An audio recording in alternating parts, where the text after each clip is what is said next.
Hello बच्चों, स्वागत है आपका एक और नई वीडियो में। तो बच्चों आज हमारे पास है क्लास 12th की केमिस्ट्री का जो चैप्टर 2 है विलयन, उसी का टॉपिक वाष्प दाब।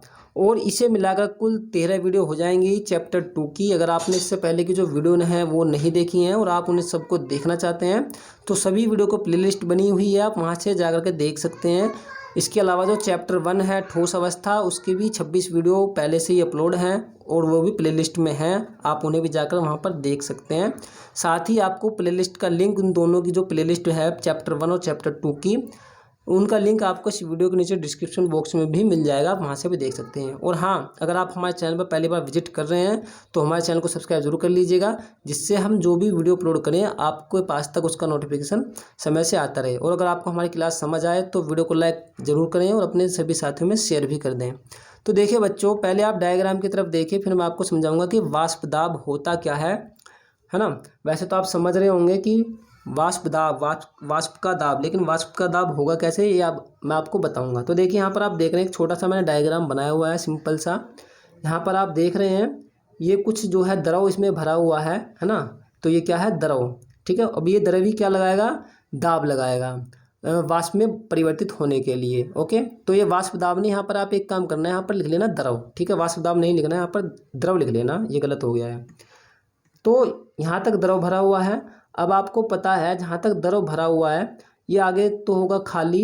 अब जहाँ तक ये द्रव भरा हुआ है उसके ऊपर का जो हिस्सा होगा उसे हम कहेंगे उसका स्वतंत्र तल। बात समझ में आई? समझने की कोशिश कीजिए। जहाँ तक ये द्रव भरा हुआ है ना, मान लिया याद, यहाँ तक द्रव भरा है, जहाँ पर आपका तीर का निशान है, इसे हम इसको कहेंगे इसका स्वतंत्र तल, क्योंकि यहाँ से स्वतंत्र है। बात समझ आ रही है? यहाँ पर ये जल क्या है? स्वतंत्र है, यहाँ से ये उड़ सकता है, कुछ भी कर सकता है। कहने का मतलब ये है, अगर उसको मौका मिलता है तो। और अब आपको पता है ऊपर से एक जो है हमेशा क्या लगता रहता है, एक वायुमंडलीय दाब भी लगता रहता है। ये जो तीर मैंने दिखाया है, क्योंकि वायुमंडल में बहुत सारी गैसेज हैं और गैसें भी क्या लगाती हैं? दाब लगाती हैं। ठीक है, तो ऊपर से ये भी दाब लगा रही हैं और नीचे से क्या लगाएगा?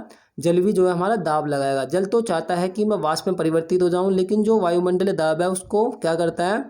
वो वाष्प में परिवर्तित नहीं होने देता है। ओके, तो क्या करे होगा जब ये जो जल है, जब ये वाष्प में परिवर्तित होगा, क्या होगा? वाष्प में परिवर्तित होगा तो ये क्या लगाएगा? एक दाब लगाएगा, है ना।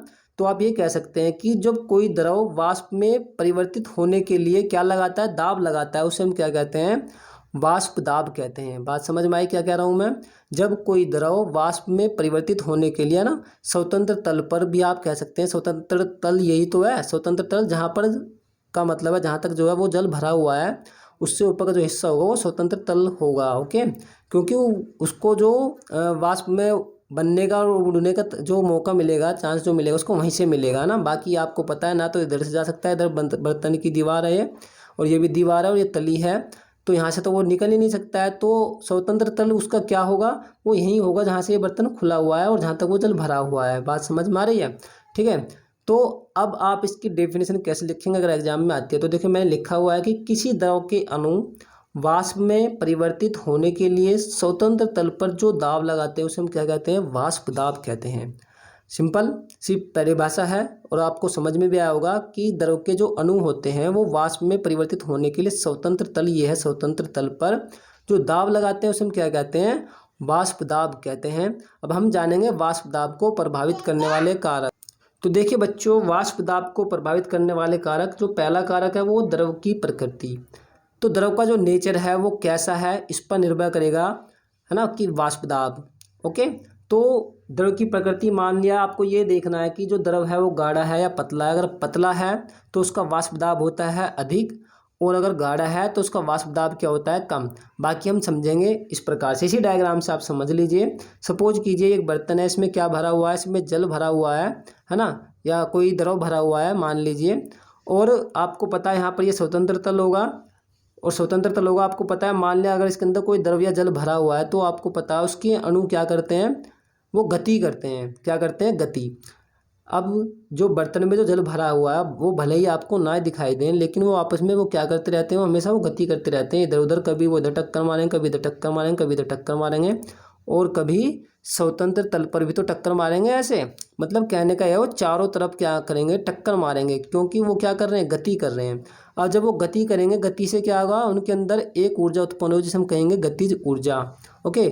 और जो गतिज ऊर्जा जो उत्पन्न होगी, जितनी उसके अंदर गतिज ऊर्जा उत्पन्न होगी उतना ही क्या होगा, उतना ही जो है उसमें जो वेग है उसमें उसके वृद्धि हो जाएगी। जितना वेग में वृद्धि होगी उतना ही क्या होगा, जो अणु होंगे, द्रव के अणु, वो क्या करेंगे, वो स्वतंत्र तल पर ज़्यादा तेजी से टक्कर मारेंगे। अब आप इसको समझिए, देखें यहाँ पर मैंने लिखा हुआ है द्रव की प्रकृति में कि यदि अणुओं के बीच लगने वाला आकर्षण बल कम है। आकर्षण बल कम कब होगा, जब जो हमारा द्रव है वो पतला होगा, है ना। तो आपको पता है जब द्रव पतला होगा तो उसके जो अणु होंगे वो दूर दूर होंगे, है ना। अणु कैसे होंगे, दूर दूर। तो यदि अणुओं के बीच लगने वाला आकर्षण बल कम है तो अणुओं की जो गतिज ऊर्जा वो अधिक होगी। तो आपको पता है अगर हमारा जो जल है या द्रव है वो पतला है, द्रव अगर हमारा पतला है तो क्या होगा, उसकी जो गतिज ऊर्जा है अणुओं की वो ज़्यादा होगी और आकर्षण बल कम होगा, क्योंकि आपको पता है उसके अणु दूर दूर होंगे, और जितना अणु दूर दूर होंगे उतना ही उसमें आकर्षण बल कम होता है। जितना आकर्षण बल कम होता है उसकी उतनी ही जो गतिज ऊर्जा है वो ज़्यादा होती है। और आपको पता है कि जो बहते हुआ जल है उसमें भी क्या होती है, गतिज ऊर्जा होती है। बात समझ में आ गई। और आपको पता है कि बर्तन में अगर जल है वो भी गति करेगा, वो बात एक अलग है, वो हमें ना दिखाई दे लेकिन वो गति करता है। उसके अंदर जो कण है वो क्या करते हैं, बर्तन की दीवार पर जाकर टकराते हैं। ओके। तो मैंने यहाँ पर अब आपको देखो लिखा है कि यदि अणुओं के बीच में लगने वाला आकर्षण बल कम है तो अणुओं की गतिज ऊर्जा अधिक होगी। जब अणुओं की गतिज ऊर्जा अधिक होगी तो अणुओं के वेग में भी उससे वृद्धि होगी, है ना। तो अणुओं का जो वेग है वो भी क्या हो जाएगा, बढ़ जाएगा। तो इसलिए जो वेग है वो वेग अधिक होने के कारण क्या होंगे, जो द्रव के अणु है वो स्वतंत्र तल पर तेजी से टक्कर मारेंगे, है ना। स्वतंत्र तल क्या है उसका, ये स्वतंत्र तल ही तो है। अगर मान लिया किसी भी जो द्रव है ना, उसका जो वेग वो अगर अधिक है तो वो क्या करेंगे, यहाँ पर टक्कर तेजी से मारेंगे। अगर वो तेजी से मारेंगे, यहाँ पर जो दाब है, द्रव का दाब वो ज़्यादा होगा या कम होगा, तो द्रव के द्वारा ज़्यादा दाब लगेगा। अब ज़्यादा दाब लगेगा तो क्या होगा, वाष्प दाब ज़्यादा होगा। बात समझ आ रही है या नहीं आ रही है।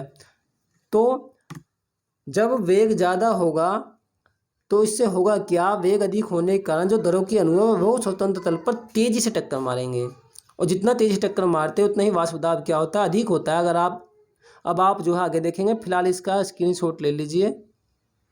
तो देखिए बच्चों यहाँ पर लिखा है टक्कर मारेंगे, तेजी से टक्कर मारेंगे, जिस कारण वाष्प दाब क्या होगा, अधिक होगा। एग्जाम्पल के रूप में आप लिख सकते हैं कि स्पीड और पेट्रोल का जो वाष्प दाब है वो अधिक होता है। ओके।